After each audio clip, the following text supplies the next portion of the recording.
So we just got some really crazy NFL news that sort of came out of nowhere. It just dropped all this information about the Dolphins and their current situation with their owner being suspended.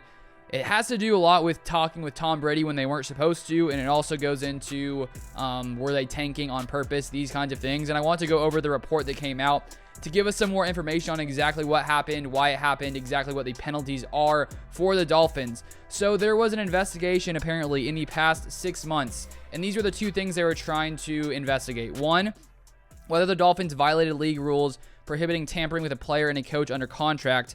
And two, whether during the 2019 seasons, the Dolphins intentionally lost games to improve their draft position. So here are the findings, and this is from an NFL press release. So under tampering, the investigation conclusively established violations of the anti-tampering policy on 3 separate occasions. The Dolphins had impermissible communications with quarterback Tom Brady in 2019 and 2020 while he was under contract to the New England Patriots. Those communications began as early as August 2019 and continued throughout the 2019 season and postseason. These numerous and detailed discussions were conducted by Mr. Beal, who in turn kept Mr. Ross and other Dolphins executives informed of his discussions with Mr. Brady. So this has to do with Tom Brady, and I didn't see anything coming out about anything with Brady being penalized. Maybe only teams can get penalized for this, and I feel like with these kinds of things, I bet they happen more times than we may expect, behind closed doors, but I can't remember something like this happening, at least recently whatsoever. Then here, the Dolphins again had impermissible communications with both Mr. Brady and his agent during and after the 2021 season while he was under contract to the Tampa Bay Buccaneers. Those discussions began no later than early December 2021 and focused on Mr. Brady becoming a limited partner in the Dolphins and possibly serving as a football executive, although at times they also included the possibility of his playing for the Dolphins. Both Messrs. Ross and Beal were active participants in these discussions. Then 3. In January 2022, the Dolphins had impermissible communications with Don Yee, the agent for New Orleans Saints head coach Sean Payton, about having Mr. Payton serve as Miami's head coach. Miami did not seek consent from New Orleans to have these discussions, which occurred before Coach Payton announced his decision to retire as head coach of the Saints.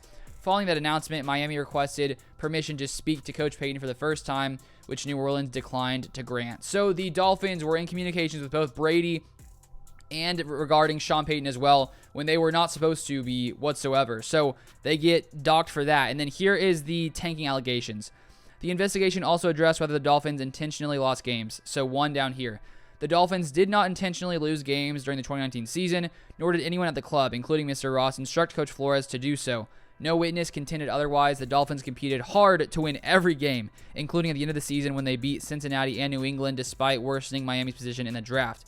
On a number of occasions during the 2019 season, Mr. Ross expressed his belief that the Dolphins' position in the upcoming 2020 draft should take priority over the team's win-loss record.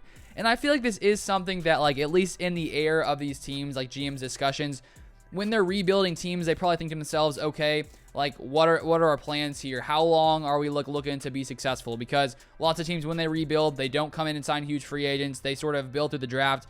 And in a way, that's tanking. I mean, they're making their team worse in the short term, but in the long term, with the draft picks getting better, their team's going to be better. So it's sort of hard, I think, to dock guys for doing this. But apparently here, Mr. Ross was focused more on the draft than the season, which I feel like lots of teams are sort of focused on that at times when they are rebuilding. But then they say this: these comments were made most frequently to team president and CEO Tom Garfinkel, but were also made to general manager Chris Greer, senior vice president Brandon Shorge, and Coach Flores. These comments, which he took to be suggestions that he lose games, troubled Coach Flores and led him to express his concerns in writing to senior club executives, each of whom assured Coach Flores that everyone, including Mr. Ross, supported him in building a winning culture in Miami. After this, Mr. Ross no longer made any such comments to Flores. And finally, one such comment is a claimed offer by Mr. Ross to pay Coach Flores $100K to lose games, as to which there are differing recollections about the wording, timing, and context. However phrased, such a comment was not intended or taken to be a serious offer, nor was the subject pursued in any respect by Mr. Ross or anyone else at the club. So it wasn't a serious, it was just a joke, hey, you want $100K to lose games? Apparently they can't prove that point.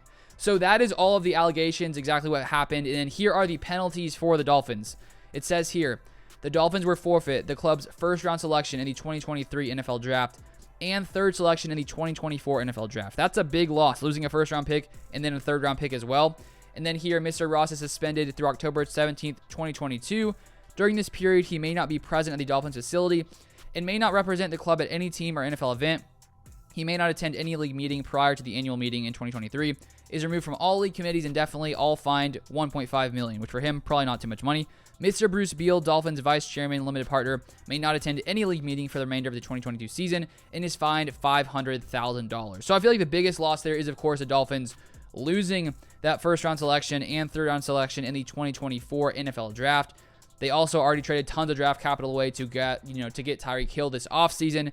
And then Mr. Ross only suspended, what is that, like a couple months? So not a massive penalty here, I'd say, for the Dolphins when it comes to him being suspended. But I think losing the draft capital is obviously the biggest thing here for the Dolphins to lose. So I'm honestly shocked that this actually happened and that the Dolphins were actually penalized. Because as I said earlier, I bet things like this happen a lot, behind closed doors with people, talking with people from other teams who aren't supposed to technically.